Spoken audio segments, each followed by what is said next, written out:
like that. Okay, cool. So, so I am not allowed to, nor am I going to try to ask you your experience with ADHD, or if you have ADHD or anything like that. All I'm going to do is say welcome. I'm very happy that you guys are here. If we get to a point where I can send an email out to staff that says, hey, we're going to celebrate ADHD awareness, and the staff says something along the lines of, duh, of course we are. That's not something that that has happened yet. And ADHD is not something that is celebrated. And I think that a lot of people still need to be convinced that it's real. You know, so I really, all I want out of this, and what I'm hoping you will get out of it, and I hope you will spread it as well, is just, it's not a bad thing. It's not a bad thing. And one of my colleagues, I will not tell you who it was, one of my colleagues came up to me today and said, hey, come on in, Jeannie. She said, I really appreciate that you're doing this whole thing because I have ADHD. And I said, I know. And the people around us were like, oh. And they got upset. Like, I could see their faces got red. They thought that I insulted this person, right? And the person who told me she has ADHD looked back at me and she kind of had a look on her face like, and I was like, all right, first let me explain, I'm complimenting you. And then the other two people who were there, they ran away because they didn't want to be a part of this conversation, right?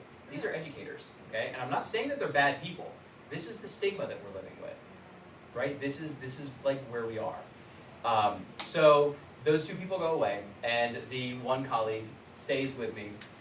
And I said, I hope you're not offended by that. What I meant was that you're very clearly very organized. You overcompensate with your own emotional dysregulation by being super nice to everybody. Like, I can tell that you're overcompensating, and I can tell you're really anxious. So that's why I said that. It's not to insult you or anything like that. And she like started giggling a little bit, and she said, yeah, I really got to stop being insulted. She's not proud of herself. We're not proud of ourselves. And we'll learn when we get into the neuroscience of the whole thing that we are pre-programmed to not be proud of ourselves. And then that pre-programming is further validated when we go out and I say, you have ADHD, and the two people who are there are horrified and run away. What are we saying to our students who have ADHD? What are we saying to our friends and family and loved ones who have it? What we're saying is be embarrassed. And we're going to fight that. So I'm really happy you're all here. Come on in. Because we're starting a revolution, man. But I'm like kind of kidding. All right, so this is going to be interactive, but I'm doing a lot of talking in ADHD here. We do that. But I welcome you to raise your hand. I want to interact with you. And I put time aside. I want to talk, right? So enjoy the show. We are going to start with a little video that is, well, you know what? I'll let you watch it. I don't need to describe it. Here you go.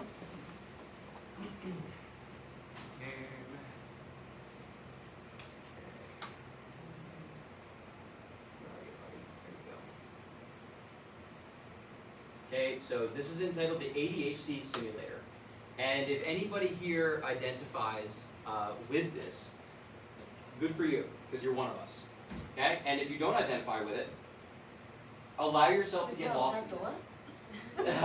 There's a video. Oh, okay. Allow yourself to get lost in this and see what people with ADHD are experiencing. Because I'm going to tell you myself, this is how my brain works. Okay? Right, so ADHD Simulator. Still not had anything to eat today, so let's get that done really quick. What's this? Okay, Olivia, please tweet notification. Okay, I can do that. Let's make sure. So we're clear. Wow. I don't have something else playing in the background.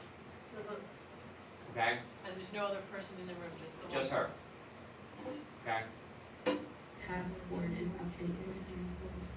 Yay, attention. Perfect. Okay, let's do the dishes first. Once I put those in the dishwasher, most of the work will be over. Yay, let's open this up.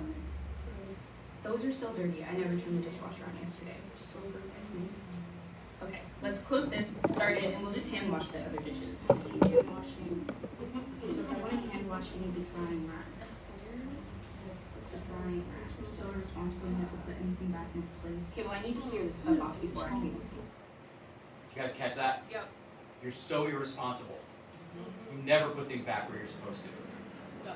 That inner monologue is very real. Okay? And it's always happening. Okay? I'm glad you guys caught that. Put the drying rack there, so let's put those away. This cabinet is a mess. I think half this stuff is expired. If I want any of this stuff to fit, I'm gonna have to clean up the cabinets. Let's just do that first. Really good that I forgot garbage bags last time I was at the grocery store. Shouldn't even be surprised. Well, I'm going to have to go and do that first. So where are my keys? Keys. Where are my keys? Keys. Sounds like Christmas. That book was due back in the library. I need to bring that back today. Okay.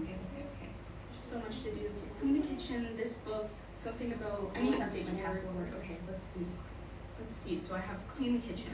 You know that cleaning the kitchen means unloading the dishwasher when that's done. There's a bunch of dishes in the sink, so I need to find the drying rack. I need to find the drying rack so that I can hand wash the other dishes that are still in the sink. But I also can't put the drying rack on the counter until I clear off the counters. In order to clear off the counters, I need to clean up the cabinets to make room for the stuff that's on the counter. In order to do that, I need to go to the store and get garbage bags so that I can clear out the cabinets. I think I'm missing something. What am I missing? The book. I need to bring the book back. Okay, perfect. I just need to do 7 tasks to do 1. Okay. So, again, I'm not asking you. I don't want you to tell me. However, if you've been diagnosed with ADHD, okay, there's a chance that this is kind of what your everyday life feels like. And you notice, I really like what she says at the ending, when she says, all right, so in order for me to do 1 task, I have to do 7, right? That's what it feels like as an ADHDer. Everything has so many steps. And because we also have a problem with our working memory, when we have something that we need to do, and we need to do those other 6 things, we get so caught up in thing number 1 that we forget about thing number 6. But then if we had just looked at thing number 6 for a second, we would have realized if we did that first, things number 1 would have been easier. We have a hard time moving things around, right? Because everything is so concrete for us. Then on top of that, we have this constant hum underneath ourselves, underneath our cognitive movement. And that hum is, you idiot, you idiot, you idiot. I can't believe you didn't do that, you idiot, right? And I really thought for a long time that there was something wrong with me, that I was an idiot, right? And then I would go to school, and I went to Penncrest, and I love it here, obviously. But school taught me that if I don't do things the way that I'm told to do them, then I'm doing them wrong. Even if I get the right answer, I'm wrong. So, I'm an idiot, and then I'm validated further that even if I get the right answer, I'm still not right. And then we have that negative self-image that already is built into us, right? We are prime suspects for being depressed, and prime suspects for being angry all the time. And I bet when you think of, if you don't have a deep understanding of ADHD, you think of lazy, you think of disrespectful, you think of angry, right? All of these things, how could you not be? If you know in your brain that you're never going to be right, and then you go to your authority to tell you that everything's going to be fine, and then they tell you, no, here's a packet of paper that says you're broken. And we are not going to tell you what's in this packet of paper. We're not going to tell you why your brain works the way that it does. All we're going to do is we're going to give you a packet of paper, and as I was saying before, we're going to take you out of art, we're going to take you out of the thing that you think that you're really good at, that you love, and we're going to put you in another class with people who are also broken, okay? So that underlying kind of like ADHD, like, ooh, squirrel, that whole thing, right? That's not it, right? If you're going to use that analogy, ooh, squirrel, I hope it doesn't hate me. There's another level to it that people don't really understand, okay? So. Can I ask you a quick question? Yeah, sure, please. Like the sticky notes, Mm-hmm. okay, the 7 steps. Who are the one figuring out 7 steps? The one having ADHD or someone outside helping that person to sort it out 7 steps? That person who made that video is somebody who like helps people with ADHD like myself. Oh, so it's not the person. The idea is we teach the person to be able Got to break it. things down. Got it. Right? Got it. Yeah, and that's one strategy. Because like, and we'll get into it a little bit later, but like, and ADHDers, if you're here, like, the idea of like cleaning the dishes, like, all right, all I have to do is put the dishes in the dishwasher. I didn't run the dishwasher yet and it's full, right? I can't wash the dishes now. I can't complete that task. I'm gonna hyperfixate on that and it's gonna keep me from doing anything else. And there's a joke in the ADHD world that I really like. It's nothing ruins an ADHDer's day like a 1 o'clock appointment. And what that means is, at 1 o'clock, I have something I need to do.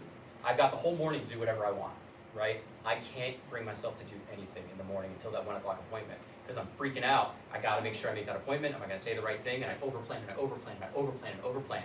And my whole morning's gone. Then, when I get to the 1 o'clock appointment, I get through it and it was fine. But then I look back on my day and I'm like, you idiot, you had all that time. You had all that time and you wasted it, right? So it's just this constant, and again, it sounds like I'm like dumping on you guys, right? I'm good, I'm fine. I'm very proud of who I am as a person. I'm just saying that this lives there. No, this Okay. is very helpful. Good, It's I'm not glad. the thing I have for my family are. Okay, well, we'll get into it. Seriously, We'll get into seriously, it, yes. yeah. Is procrastination another label that's often, you mentioned lazy, is procrastinator another label often applied? Oh yeah, don't you worry, I got you. We'll talk about that. We'll talk about that, yeah. A thing that I recommend to my ADHD students is, yeah, you need to procrastinate. You need to. You need to. You need to procrastinate. Because that's how your brain works, right? And if you have what I call purposeful procrastination, you plan to procrastinate. Because we'll get there, but it's not, procrastination is not a bad thing. We'll do it later. Yeah. Good one.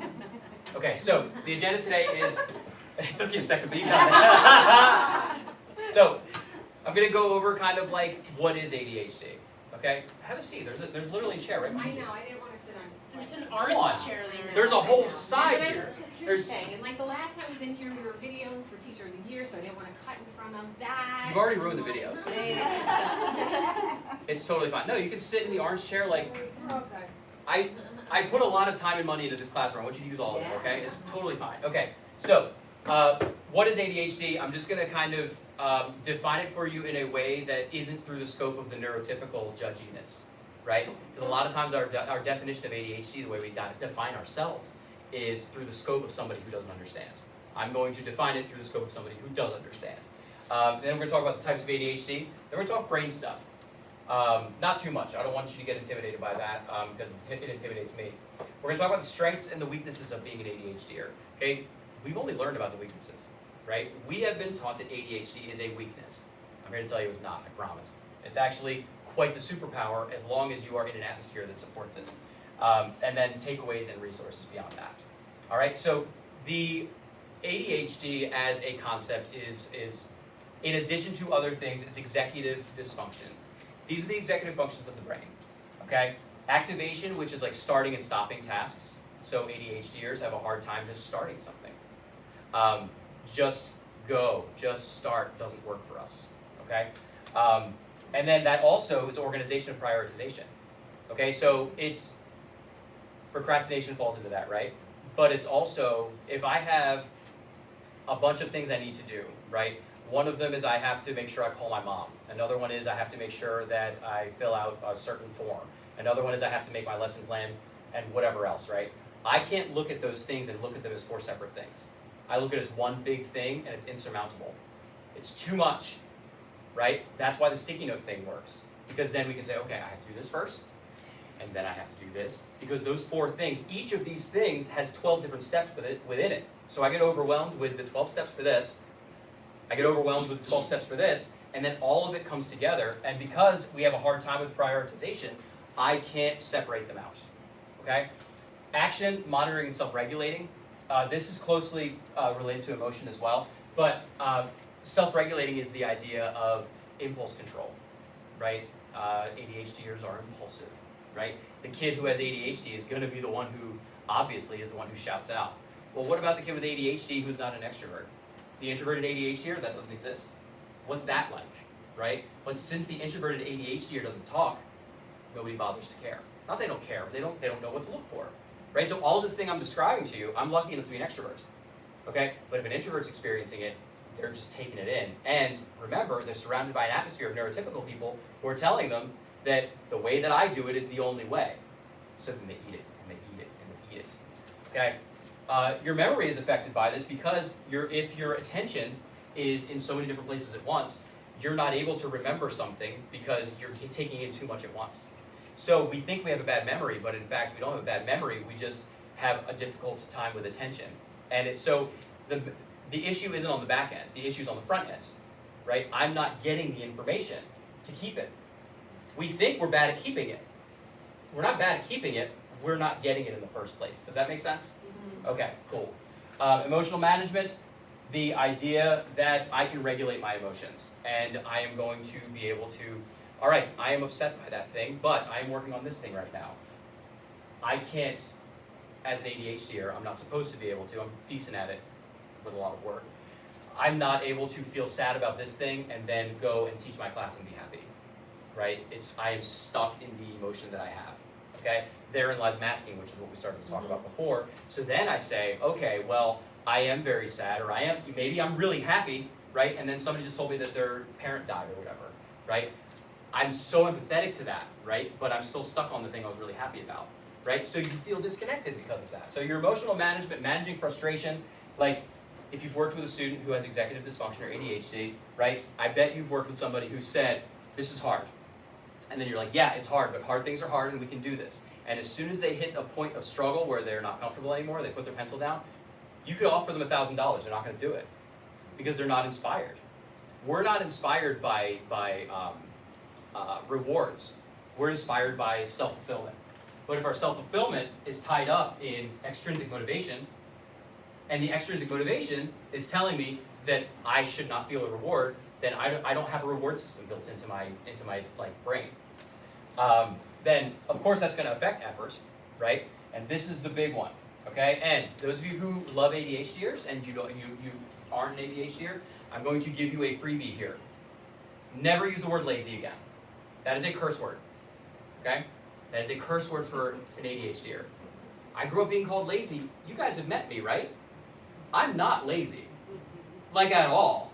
There's no reason that a person whose heart is still beating should be able to run my classroom the way that I do. Come on in, Jackie.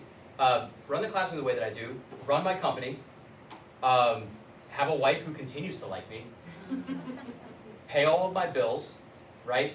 And somehow be happy at the same time, right? That's a lot, right? I have 2 full-time jobs, but I was growing up being called lazy because I wasn't able to initiate or activate a task. Something as simple as, hey, Chris, take the trash out, right? And I would say, yes, I'll take the trash out, and I would mean it. I would mean it. But I can't bring myself to do it right now, but I'll do it later. But my short-term memory doesn't let me do that. Then all of a sudden, 2 hours go by, and I forgot to take the trash out. And then my family will say, you're so lazy, why didn't you just do it, right? And I believe that about myself. And as I said in the email to my colleagues yesterday, I took on the role of lazy, right? And luckily it didn't get me too bad, but it gets other people real bad. Because if you're lazy, then you're disrespectful. If you're disrespectful, then you're evil. If you're evil and you accept that role, right? I have friends and family who have accepted the role of evil, right? And they're not proud of it, but they assume that they are going to let everybody down, so why even try? And you know that student. I have a quick question, just for the taking out the trash. How do I support that child? I mean, specifically with the trash thing. Oh, I'm just jump on the example, you know what Yeah, I mean? yeah. So I have a child do that too, you know, I have friends do that too, myself sometimes do that too. I'm just wondering, as a person is not involved in that task, how do I support? Of course, I'm not going to do the judgment. Not doing the judgment is not enough. I want next totally. step. I want the next step. How do I support that? How do my command maybe need to change or somehow? There's so many different answers to that, but I think the first one is let that person know that you understand that they didn't do it on purpose. You know, like, and you can say like, look, I asked you to do that, and when I asked you to do it, I put it out of my head because you said you were going to do it, right? And then you didn't do it, so I feel like you know, I know that you didn't do it on purpose, but what happened in that situation, yes, you forgot, and I respect that, but I'm still let down. You know, like, I respect that you were, that whatever, but the reality of the situation is there are repercussions to that thing happening. So then at that point, the person, at least I hope, would say, all right, at least they're trying to work with me, right? And then as far as like a strategy and all that, there's a million of them that you can do. Something, and I'm going to get into it later, just eat your dessert first is a phrase that I use a lot. And the idea is, okay, you don't want to take the trash out right now, you want to do something that you want to do. All right, go do that thing that you want to do, and then do something else that you want to do. But in between those two, take the trash out. So go and eat your cookie. Yeah, go and eat your cookie, take the trash out, and then the reward for you taking the trash out is going to be whatever that other thing is.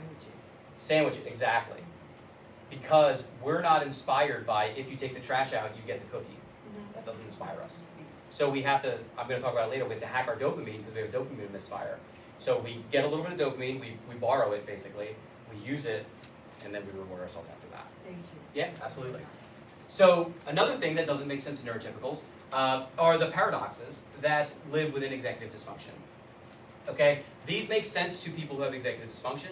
People who do not have executive dysfunction, they're paradoxical, they don't make sense.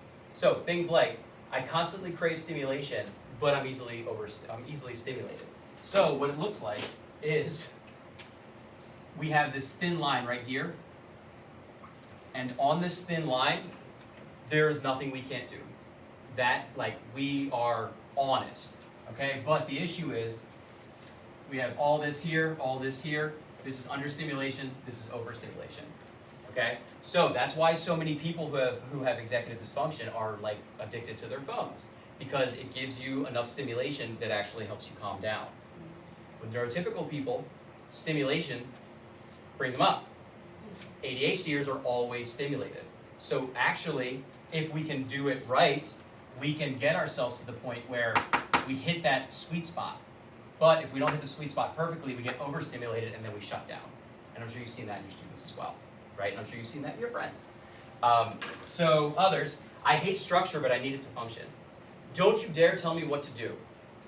But if you don't tell me what to do, I won't know what to do, so you gotta tell me what to do, but don't you dare tell me what to do. Okay? I know. Dislikes external expectations, but thrives with accountability, right? I really don't like people telling me that they expect something of me, right? It's somebody. It's somebody. It's totally cool. It's totally cool. The external expectations, I don't like them, but I need them. If I don't have those expectations, then I'm not going to be inspired. Many people who have ADHD and executive dysfunction, we need to be held accountable. Otherwise, we're not going to do it. But don't hold me accountable, because how dare you? I'm my own person.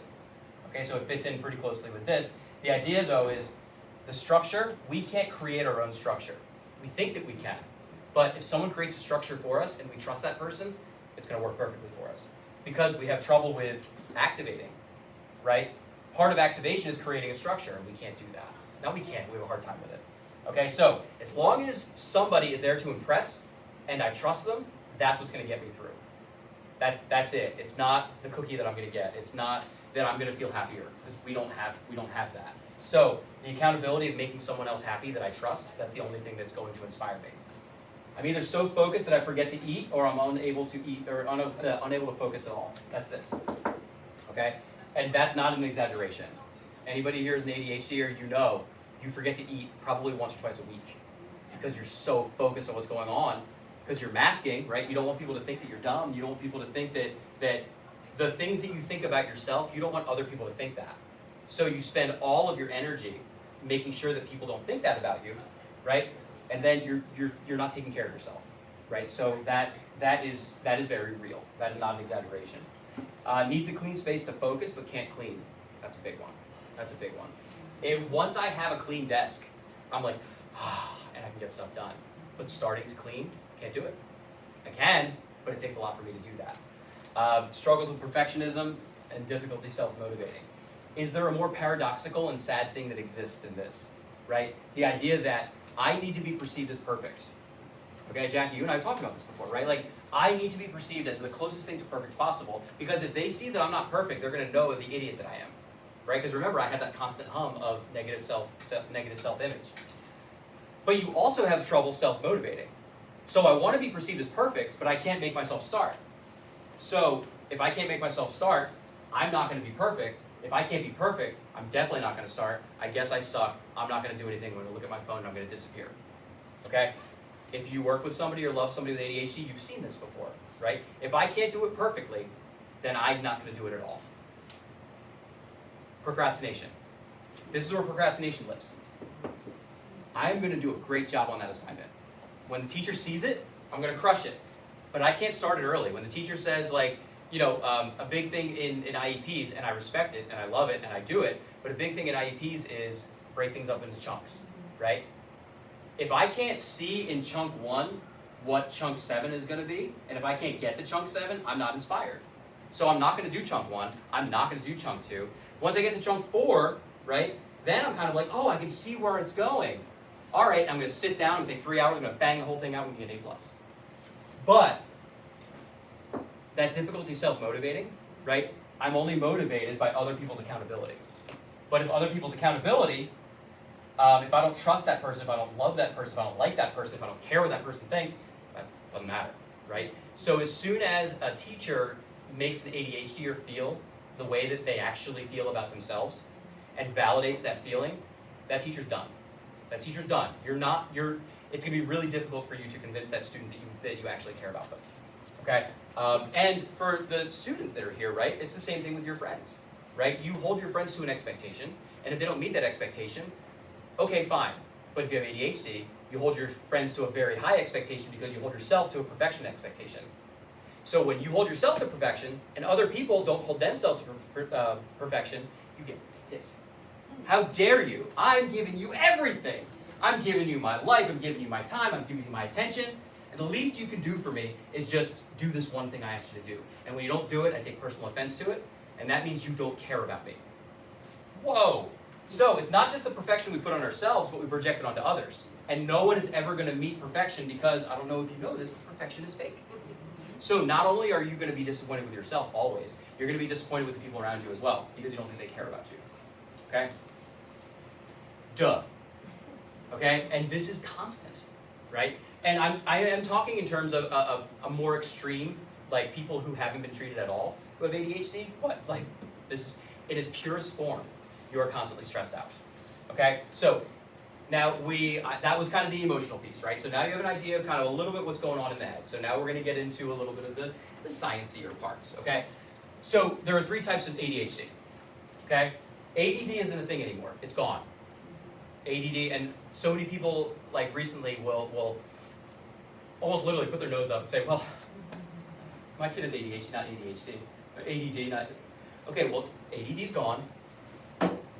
Okay? We had a great experience with somebody that tried to explain to us something that they didn't know what they were talking about, and then Kristen just kind of like... I was like, actually, exactly. So, you have the ADHD hyperactive, and that's the one that we think about when we think about ADHD, because of that H, right? It means hyperactive. Okay, we have ADHD inattentive, all right? These are 2 different versions of the same dysfunction, right? And then we have the combined type that is a little bit of both. Okay, so this person is the impulsive one that calls out in class. This is the one who, if you are a student and it's your friend or what have you, that's the friend that comes with a warning, right? When you introduce your friends to somebody and it's like, listen, like they're really cool, they're awesome, but like they say some weird stuff, right? That's that person. The ADHD inattentive, that's the person that has a really hard time being able to focus. And then I'm lucky enough to be both. I would rather be both than one or the other, and I'll get into that later. Okay? So ADD is gone. ADHD is here to stay. Okay? So this is the neurotypical brain.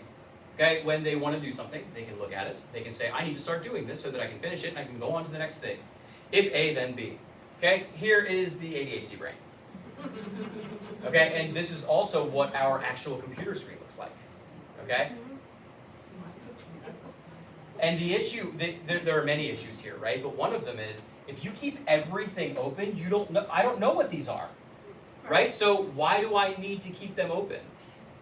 because I have a thing called, I have a misfire in my object permanence, right? And it isn't just here in the computer, but it's also like, tomorrow I need to make sure that I remember to take my bag or something like that. Like I have an extra pair of shoes, I gotta take my bag or whatever. I can't just be like, oh yeah, I'll get it, right? I have to hang it on the door, and even then, because my attention's all over the place, and I'm running late every day, right? I run out, and the bag is swinging, and I move the bag out of the way to make sure that the door closes, right? So this idea of object permanence, like, we don't put things away because we're afraid that we're not gonna know where they are. But then what ends up happening is everything's out, and yes, I can see everything, I can touch everything, but it becomes like this, it just becomes part of the background, right? So that thing that you said, I'm not gonna put that away because I'm gonna need it tomorrow, right? And that's a real thing. I'm gonna need this tomorrow, why would I put it away? Because I might not be able to find it. If I can't see it in front of me, and this is still the case with me, and I've been working on this for a while, if it's not in front of me, it doesn't exist, okay? So if that's the case, I need to keep everything in front of me. I gotta keep all my tabs open, right? So you can take this metaphor as far as you'd like, but ultimately what it comes down to is like, this is how you live. And remember, all this stuff, right? So all of this is happening simultaneously while this is happening. These are your thoughts, these are your ideas, right? I can't just concentrate on one thing, right? I can, but I've had to figure out ways to be able to do that. So this fireman is an ADHDer. The hose is his focus. What I mean by that is this. ADHD is not a deficiency of attention. Okay? It says it's a deficiency, right? But it's not. It's an overabundance of it. Right? Just like a fire hose, right? A fire hose is really useful in times when you need a fire hose. But if you're trying to control it, you can't. And anybody here is ADHD, that's exactly what it feels like. And that's what we look like too, isn't it? The inattentive specifically, right? So, work with me on this metaphor. It's going to be going for a while, okay? So, the focus is this thing. Okay, great. So, it's an overabundance of attention. Okay, also, this makes it hard to focus on one thing at a time, as we just talked about, okay? I promise it's not by choice. However, good luck putting out a fire with this thing, right? This is the neurotypical brain. The neurotypical brain, not only can I control it, but it's got different settings, right? It's got all this different stuff, right? And that's great for everyday stuff. But the good thing about being an ADHDer is we're the one you go to in a really difficult situation because we feel like, this all the time. So when, I hate to put it in these terms, when COVID hit, holy crap, right? Holy crap. ADHDers, we were like, finally, Right. everybody feels the way that I do, right? Like, it's a really messed up way of putting it. Please understand it was in jest. But like, when everybody was like really freaking out, I remember my wife and I made a joke because my wife is also ADHD. She's inattentive, and I'm more hyperactive. And she said, I just want to welcome people and give them a hug and say, let me show you around. This is what anxiety feels like. So anyway, this makes your day-to-day life very easy. Good for you. But when S goes down, you're not putting out a fire with that thing. Okay? So there's a place for us, right? There is a place for us. And maybe neurotypicals who don't know any better don't realize it, but neurotypicals rely on ADHDers a lot. So, because of that attention thing, the hose, the things that we struggle with, staying calm in everyday life. I can't stay calm because I'm thinking about everything, right? If my kid is sick and my mom told me a week ago that we're gonna have dinner next week, but I don't wanna forget because I don't wanna let my mommy down, right? That's in there too. The papers that I have to grade, the conversation that I had with one of my students who told me that they're having a really hard time with like deciding whether or not they want to be here tomorrow, right? Like all of this is here and it's all open. All the tabs are open, okay? So good luck staying calm. Even the people who are identified as ADHD and they're kind of like quiet, that's even harder because it's all in here. At least I can let it out, right? Somebody who is an introvert with ADHD, they just feel like they have to stew in it. Patience, oh my goodness. We got no patience, right? We expect patience from others, but we have very little patience. Unless we have decided that this person understands us and wants to grow with us, then we'll give them all the patience in the world. But generally, no. On the road, I'm much better than I used to be, but I assumed that everybody who cut me off was doing it on purpose, right? And then I had to learn, like, hey, maybe they have a bleeding family member in the back seat, right? Who knows? Having ADHD makes it hard for you to kind of have that kind of perspective. And then we struggle with perfectionism, and we struggle with meeting expectations. And we already kind of touched on that. We have trouble with impulse control. We have trouble with multi-step processes. I told you guys about that as well. That's like the big projects, etc. And then we struggle with just constant anxiety.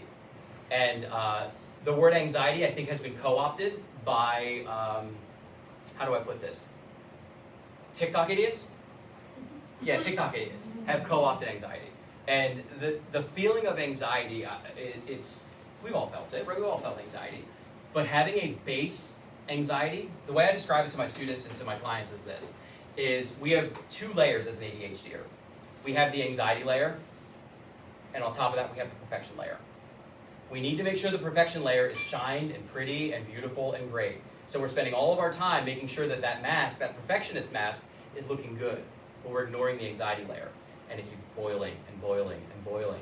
And then eventually, we get to a point where I call it a Hulk out, where we just have this emotional outburst, right? And we say awful things, we do things, we punch stuff, right? I never got to this point.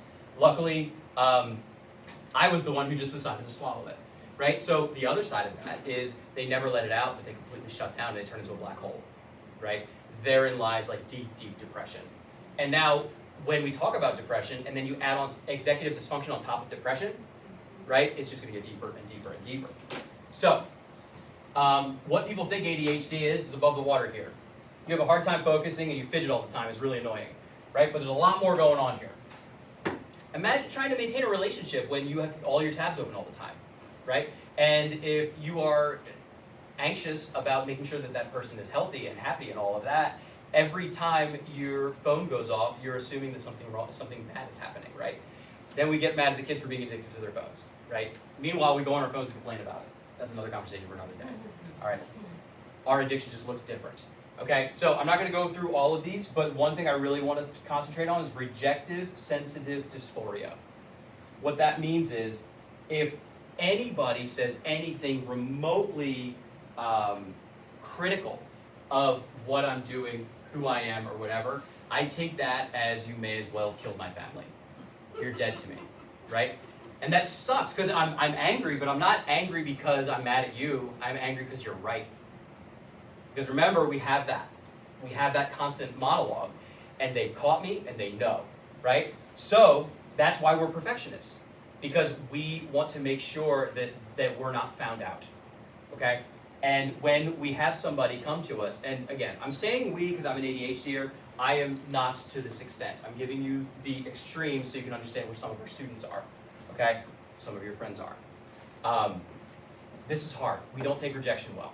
And if I don't start, and if I don't try, then I fail without trying. If I try, and then I fail, you know how stupid I am. I would rather you think that I'm stubborn, and I didn't try, okay?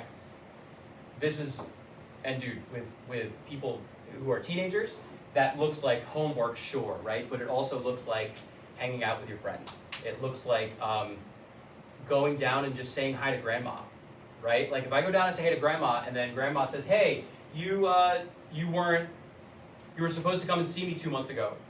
Grandma doesn't care, but as an ADHDer, that tab's still open, right? So grandma says, you know, hi, it's good to see you. I haven't seen you in a while. To you, it's like, oh, she knows it's 2 months. Oh, how dare she, right? And then up to your room, right? And one of you is smirking, and I appreciate that, okay? So, but all of this stuff is why ADHDers are good at staying calm in an emergency, like I said about COVID, right? And if something goes down, go to an ADHDer, because they're already in panic mode. We live in fight or flight mode. So, again, like my wife said, like, come on, let me show you around. Okay, empathizing with others, we are incredible empaths. Almost to an extent where it's detrimental. In some cases it is, but it doesn't have to be detrimental, because if I am trying to build a relationship with somebody, or even better, help someone else out with their relationship, oh, we're good at that. Oh, we're really good at that. let me tell you, because I can't tell you how much time of my own that I've lost, and I'm happy to do it. I'm the advice friend. Always the advice friend. Okay, and if you're my friend here, I've probably given you advice, right? And I love that I'm that person for you, right? Again, right there, it's right there, right? We're very good friends. ADHDs are very good friends, okay? But what we'll do is we'll project perfection onto them, and sometimes we hold them to too high of a standard. But since we have extreme empathy, we'll also sometimes go the other way, and when someone treats us like crap, we'll say like, oh, well, maybe XYZ, ABC, 1, 2, 3, 4, 5, 6, and we'll give them all the benefits of the doubt, because if I get too upset with them, then they might leave me. And then they'll know that I am the piece of crap that I think that I am, okay? If I'm in a job that I like, I'm very good at it. If I don't like what you're telling me to do, I'm not gonna do it, right? And if I'm gonna do it, I'm not gonna be inspired. So we'll get into it later, but that whole idea of when teachers tell you, just start. I would love to, right? When my parents would say, you know, like take the trash out, right? And then when I didn't, they would say, you're lazy, whatever. And I'd be like, all right, do you honestly think that if I was able to get you to shut up simply by taking the trash out, you think I wouldn't take the trash out? I don't want to listen to you complain. I don't want to listen to you bother me. I don't want you to belittle me. I would love to do that. I can't, right? But if I'm inspired, I am going to give you the best day of your life if you work with me. That's just the way that it is. And I'm not going to toot my own horn. Most of my colleagues are here, right? Like, I love you guys, right? And I would do literally anything for you to my own detriment in some ways, okay? And the same way for my students, right? Literally, you're the only person that I've taught. So I understand it's a little uncomfortable. But hopefully, like, you know, because of the perfectionism, because of the self-doubt, because of all that, I don't want my students to feel that way. I don't want them to know. I've since admitted it, right? I don't want them to know that I feel that way, so I overcompensate and I put very high expectations on them, right? And I'm like, why aren't you meeting these expectations? I would do it, but no, I wouldn't. Because if someone that didn't understand me put expectations on me, the last thing I'm gonna do is listen to them, okay? But if I'm interested, if I like it and I've been validated that I'm good at it, I kill it. Here are the strengths iceberg, and this is the one that I am going to ask you to like really take a look at. I'm actually gonna stop talking for a second. Okay, and I invite you to talk to each other, okay? Just like, oh, I didn't think about that. Just experience this a little bit. I'll step aside.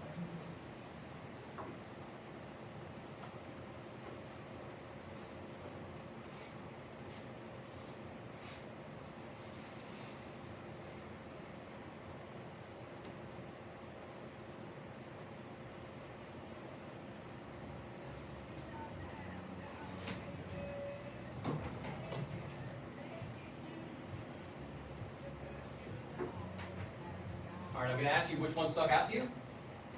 And there's no wrong answers, because they're all great. Or maybe not, I don't know. Okay, so, would anybody like to volunteer? What stuck out to you? Brainstorming. Okay. I'm great at coming up with ideas, and you know that, and I see that in my students. Right? Yeah. But it's like choosing Yep. something and committing to that something Exactly. as much. You're like, yeah, that, and that, and that, and that, and that, and that, and then what if we did that, and then that, and then something over here, right? And you're like, let's do all of it. And they're like, okay, well, we can only do one. It's like, all right, well, I like this from here, I like this from here, right? It's that next step that we struggle with. We're great at brainstorming. We're the ideas people for sure. Thank you, Jeannie. Anything else stick out to you guys? Go ahead, Rita. Well, anything that you find interesting, you definitely, is that having that connection and then changing the wall. Yeah. With that sense of empathy, I can do better or worse. Thank you for saying that. Normal people are not only boring, but normal people don't change the world.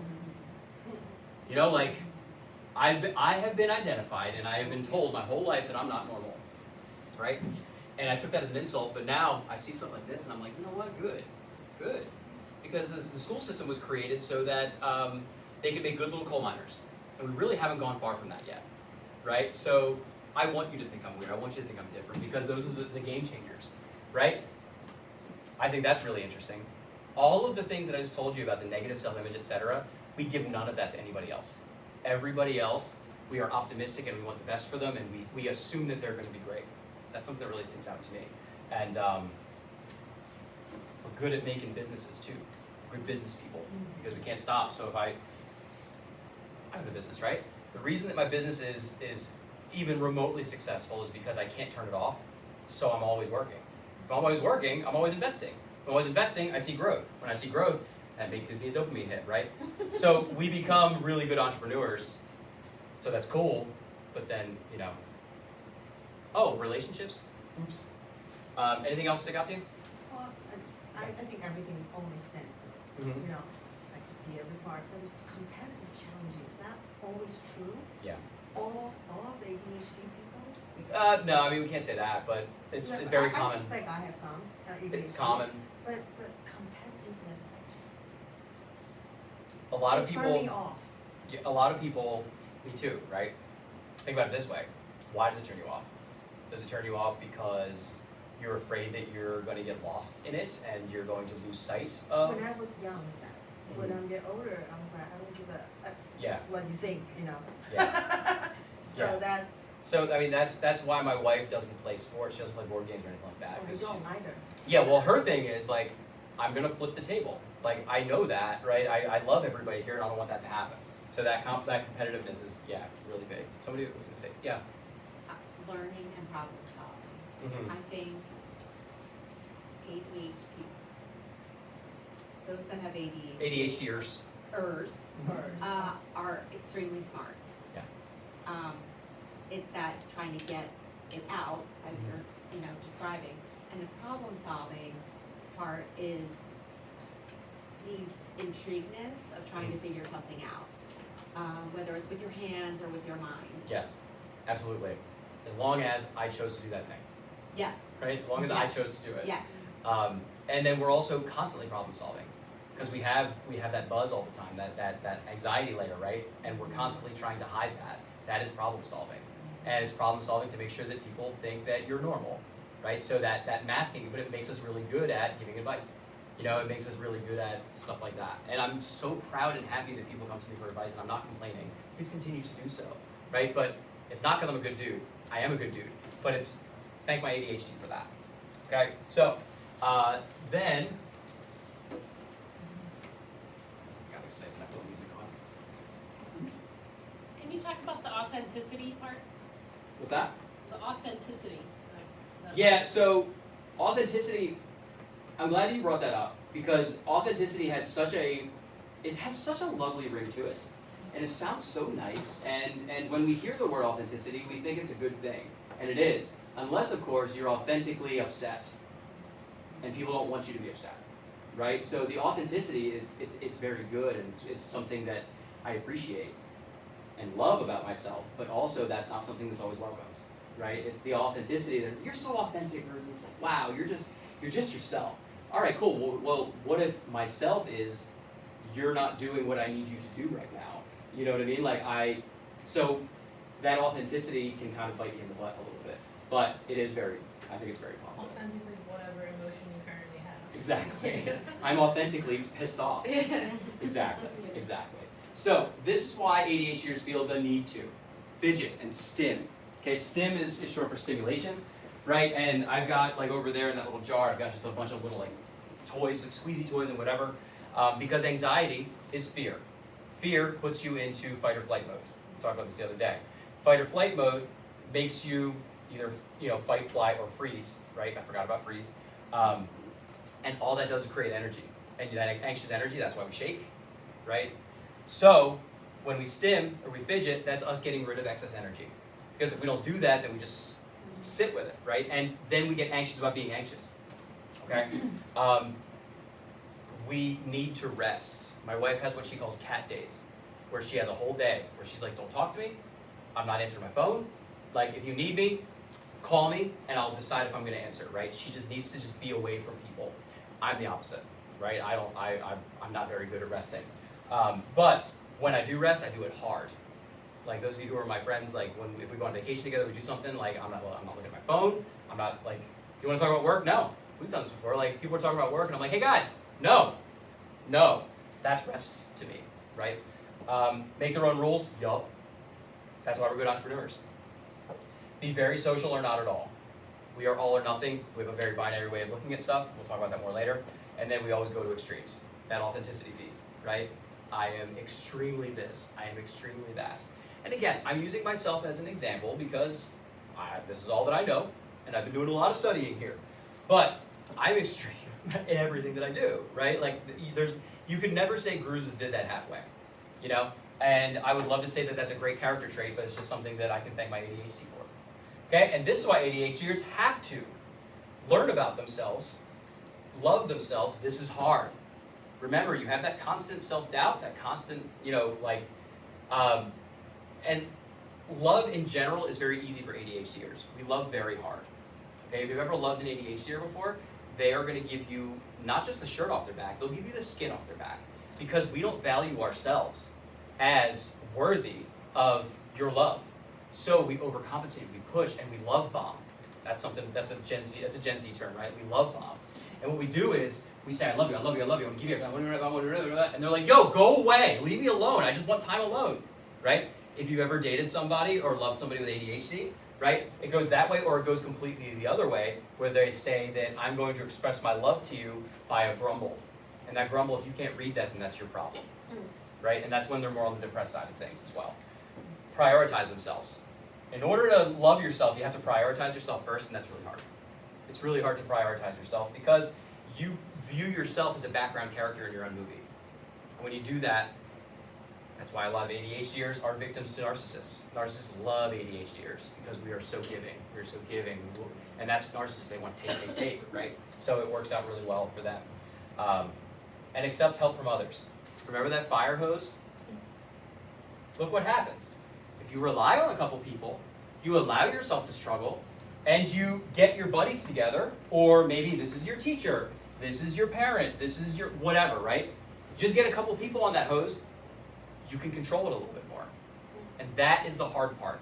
But once you get there, if you're an ADHD or you love somebody who's an ADHDer, that's the hard part.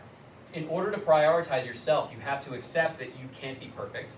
And not only that, but nobody succeeds on their own. There's no such thing as a self-made millionaire, right? But if you're a perfectionist and you have a binary way of looking at things, I'm either a success or I'm a failure. There's no in between.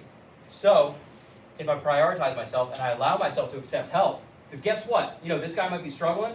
If he doesn't accept help, he fails. And I'm a failure, right? If he accepts help, all of a sudden, he struggles a little bit, but he's fine.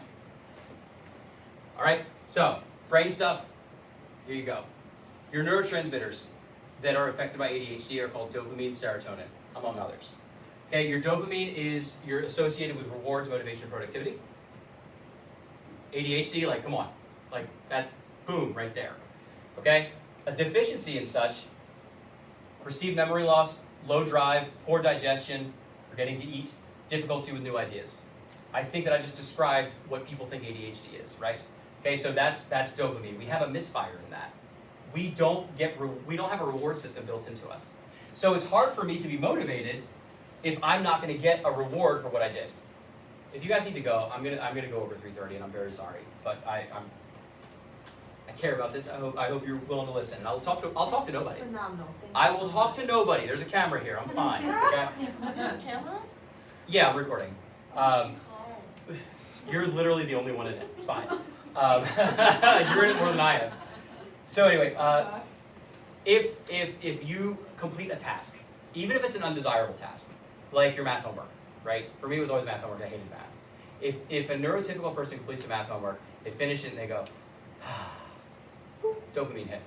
And that dopamine hit is exactly what gives you inspiration to do the next thing. But if I don't get that reward, if I don't get that boop, then I'm not motivated to do anything else. So dopamine's really important. It's really important, and we have a misfire of it. And then that goes even further into I'm not accomplishing something, therefore I suck. I've always thought that before, right? I don't deserve love, blah, blah, blah, blah, blah, blah, blah. Right? Dopamine isn't in charge of all that, but it gets you there, right? This is the way to get you there, all right? So then we also have serotonin, okay? This is associated with happiness, focus, and calm. We have a misfire in the thing that makes you happy. That sucks. That sucks, okay? So, focus, obviously, calm, impulse control. And serotonin, weirdly, most of that comes from your belly. So if you, I know, weird, right? Your brain is affected by your belly. So then what ends up happening is, since we, from over here, okay, we have poor digestion, etc., that's going to automatically affect the serotonin. If I'm not happy, and I'm also not given a reward, what's going to inspire me? I'm not inspired to do anything. You think your disappointment in me is going to affect me? I'm much more disappointed in myself than you'll ever be in me.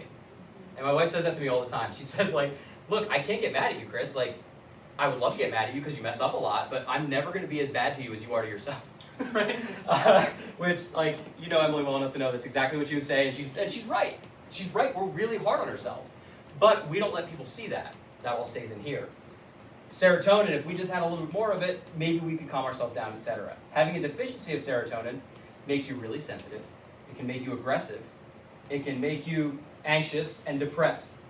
Man, oh man, if you could pick two neurotransmitters to not misfire, those are the two that you want, right? Those are the two that you really want to make sure misfire, or don't misfire. So, with that, okay, work with me here with this analogy. We have the same room that you do, bless you, as a neurotypical. We have the same room. We just weren't given the keys to the room. You have the key. When you need to get motivated, you go in, you grab your key, you open the door, boom, okay? That stuff is on the other side of the door, and I know that it's there, but I don't have the key to it. I gotta wait for somebody else to come over with a key. But then I'm embarrassed to ask them for help.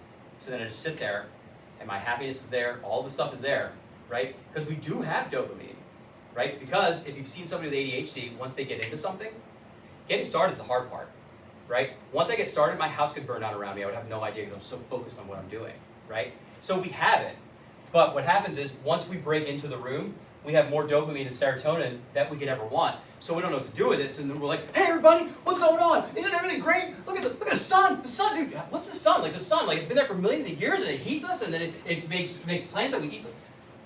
We get loaded on serotonin. We get loaded on dopamine because we don't have the keys. So we try to close the door and it continues to come at us, right? And we're taught, you shut up.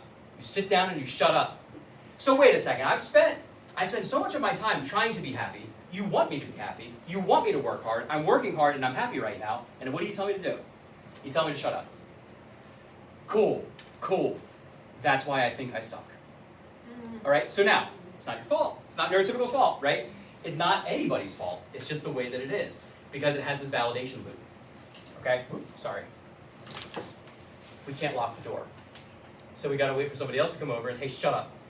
And since we have that rejection dysphoria, as soon as somebody tells me that I'm, this one got me. Like I cried. I don't cry a lot, but I cried at this one. Somebody told me I was a lot. Woo. A lot, right? And I didn't ask for clarification, right? I know what they meant. And that's a fear that I always had, that people thought I was a lot. And that validation, then that rejection dysphoria kicked in, and dude, I hit the depression. I hit the depression for like a couple days, right? Because even though, as an ADHDer, we go through our lives, people like us for the most part, right? Like people like ADHDers because we're so different and we're unpredictable. So I'm surrounded by people saying like, Mr. Cruz, that was a cool lesson, or that never happens. But anyway, like my students aren't unhappy in my classroom, right? And that is partially by design and partially by my ADHD, whatever. Like I don't think my students are unhappy here. So I'm surrounded by validation. I work with amazing people, right? I have a lot of great friends, but that one person told me I was too much and all of that went away, right? That sucks, but it's true, okay? So, and this is why, okay, we have difficulty with stimulation. Oh, by the way, I don't know if you noticed, I'm stimming right now. Yeah. Right? I'm getting a little bit nervous, and then as soon as I said I was going over 3:30, I was like, I'm not perfect. It was supposed to be 3:30, right? If you guys need to go, it's fine, right? But are you sure it's okay? Are you sure you want to stay? So the stimulation, right? This whole thing. Okay, so that line right there, we need to realize that line is really, really important. This is where Simone Biles lives. She's an ADHDer, right? She's like a proud ADHDer, much like myself, right? And I told my wife it's a goal. I'm gonna high five her someday. I don't know how. I'm gonna find my way, and she's gonna have to jump. It's gonna be great.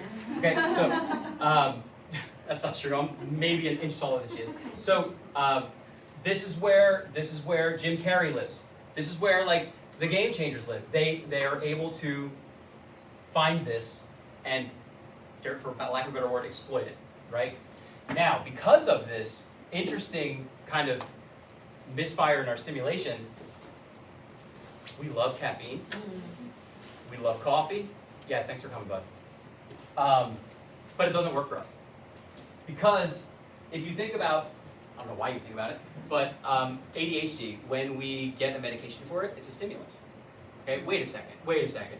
If I'm hyperactive, why are you going to give me a stimulant? And why does that work? Because since we're hyperactive, as our norm, when we're hit with caffeine and we're hit with a stimulant, it chills us out.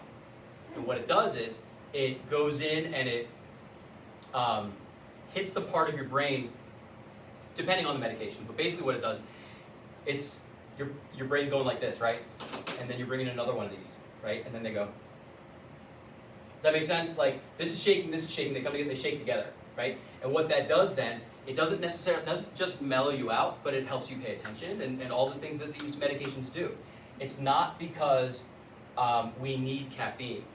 We feel like, and dude, like ADHDers love coffee. I don't drink coffee, but dude, put a Red Bull in front of me, you're gonna see an empty Red Bull can, right? But it doesn't work. But I feel like I need it, right? It's a really weird thing. So ADHDers, man, they love themselves some coffee, but they're wasting their money. It doesn't work. It doesn't work for us, just like, it chills us out. So it works, but it chills us out. So if you're like tired in the morning, you're an ADHD, you're like, oh, I need to drink coffee. You're gonna drink your coffee and then get more tired because it does the same thing that your ADHD medication does. It may help you focus a little bit, but it's not gonna wake you up. The negative self-image, I think I've talked about that enough. And then we talked about pride and motivation, right? We work with people, students, colleagues, friends, whatever, who they seem like they're not motivated, right? But then you put a video game in front of them that they like, right? Oh my God. And you're gonna tell me that that person's not motivated.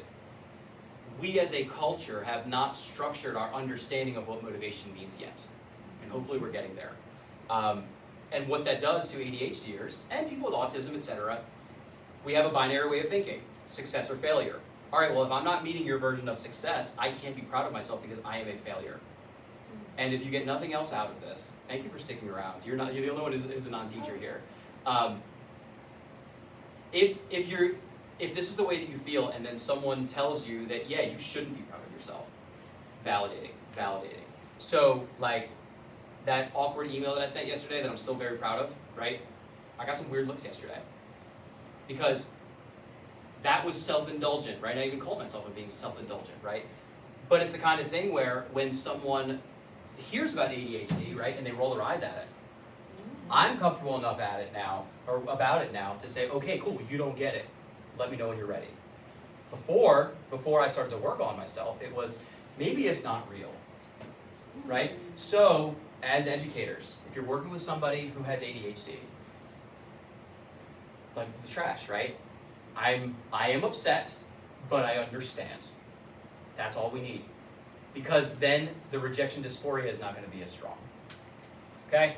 So, in order to, as an ADHDer, try to help yourself with this part right here, I've come up with and I've found some ways to hack your dopamine. What I mean by that is to trick your brain into giving you dopamine, because it doesn't happen naturally until it's ready to.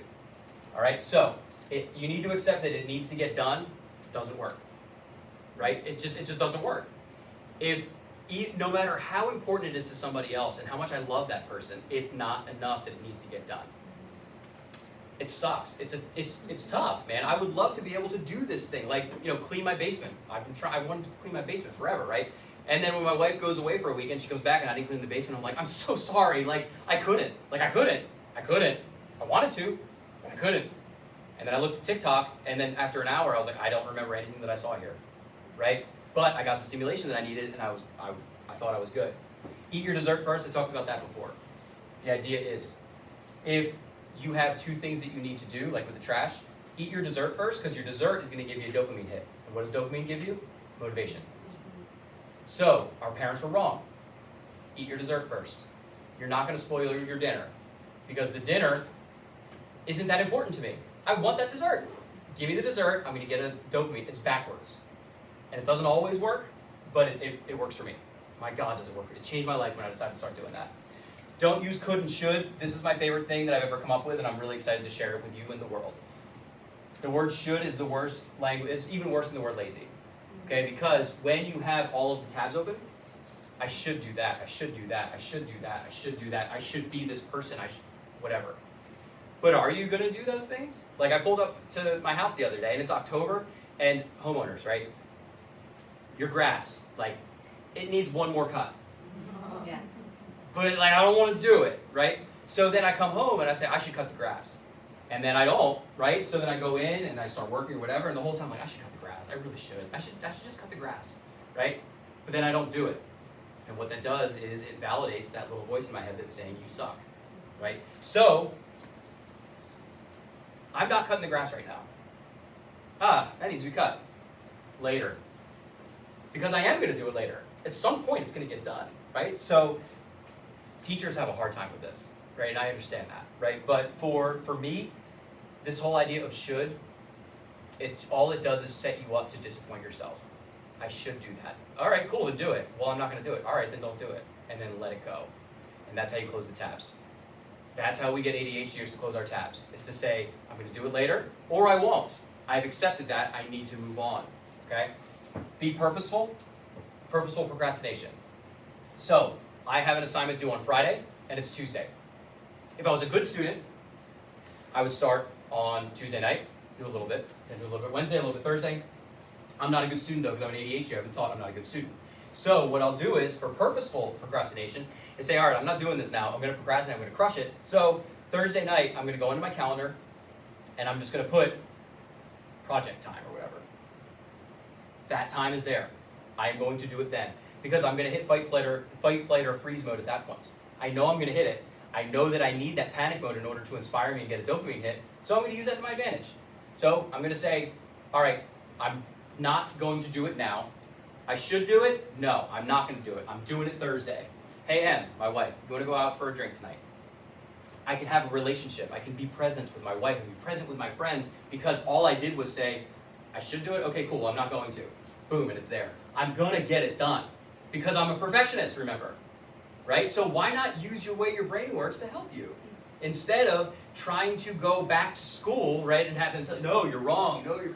All right, cool, why did I get a 4.0 in grad school? You know, school, like, hey, Penncrest, I'm here now, right? Like, why did I get a 4.0 in grad school? Why am I here talking to you right now if I don't do things right? So, be purposeful, learn about yourself, and design your life in a way that makes sense for you, not the way your brain is supposed to work. Physiological breathing. I'm going to invite everybody to do this, okay? So, sit up straight, okay? So now, this is an anxiety tactic that, it's so good, it's so good. Okay, so normally we say take deep breaths, okay?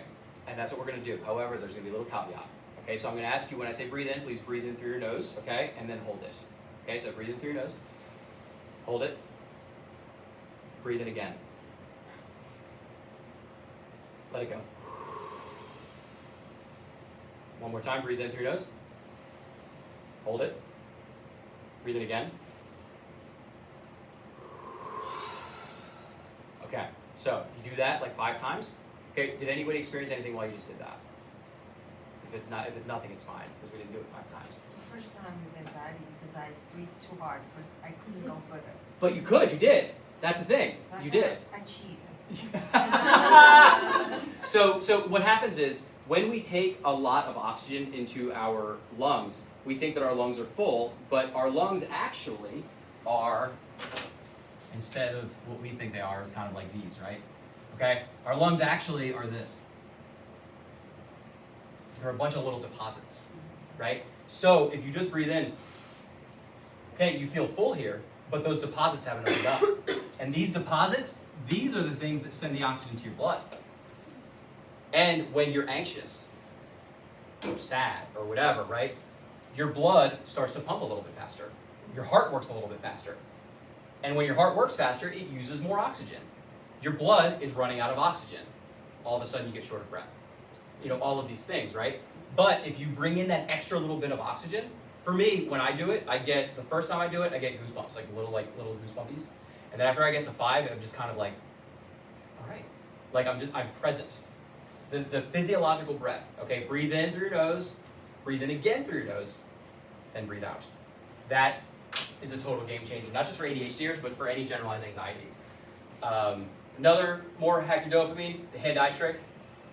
This is fun. Okay, so thank you for sticking around. Okay, so I'm gonna ask you to put your hands like this in front of you. Okay?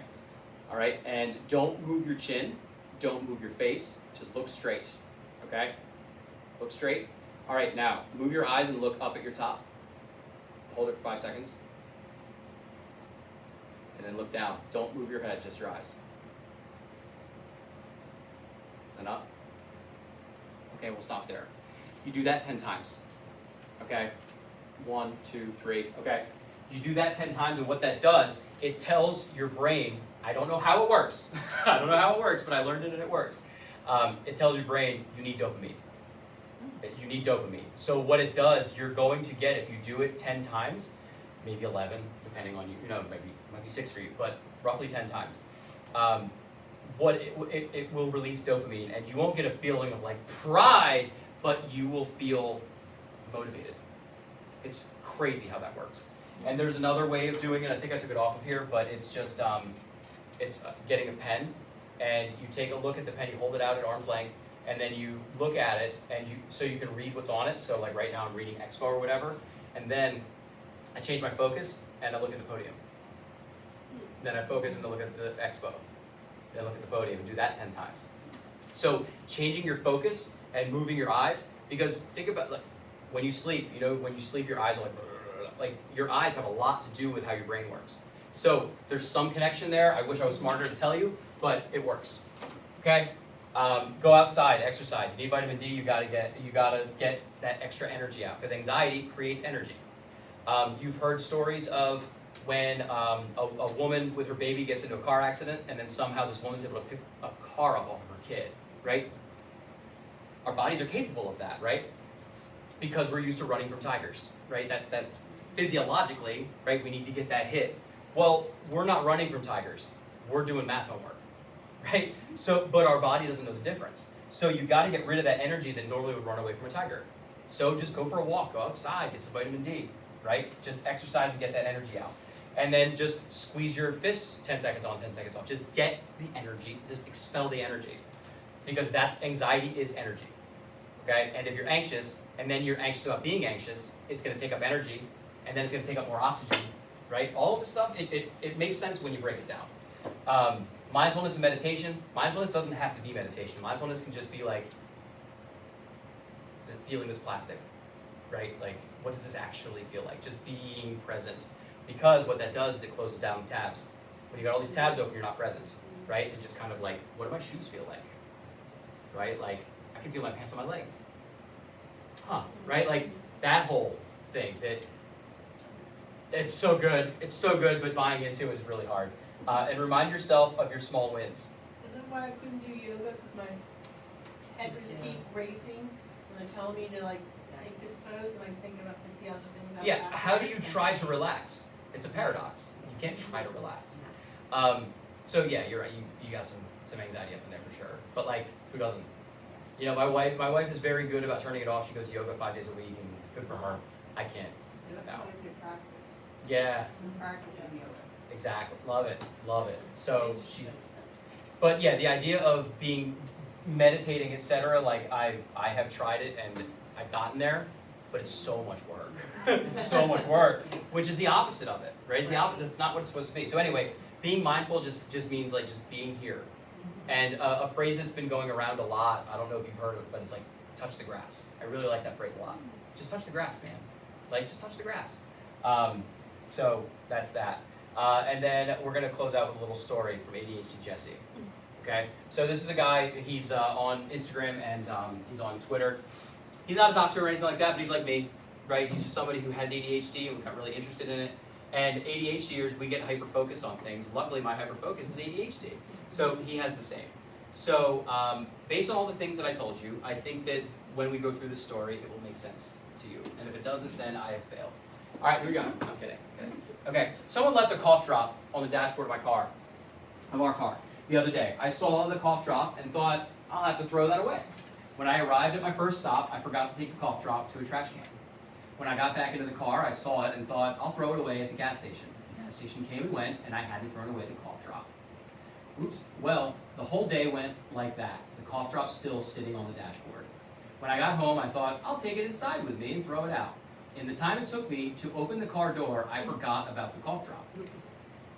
It was there to greet me when I got into the car the next morning. Jeff was with me. I looked at the cough drop and burst into tears. Jeff asked me why I was crying, and I told him it was because of the cough drop. He thought I was losing my mind. But you don't understand, I said. My whole life is like that. I see something that I need to do, and then I don't do it. It's not only trivial things like the cough drop, it's big things too. That cough drop, right? That's it, man. That is that one paper I haven't graded yet. That is whatever, right? That's the trash. I'm not doing that thing because I don't want to. I want to. I want to. And when you tell me that my not doing it is upsetting you, and I can't control that, right? I feel like I can't control that, and I haven't been given the resources to teach myself how to control it. I guess you're right, authority figure. I guess you're right. I guess I am choosing to do that. Therein lies, I am evil, I am whatever, right? It was a cough drop, and he cried over it because it was just so, and I've been there. I've been like, my sunglasses, oh my God, because I have to take these off, put my sunglasses on, right?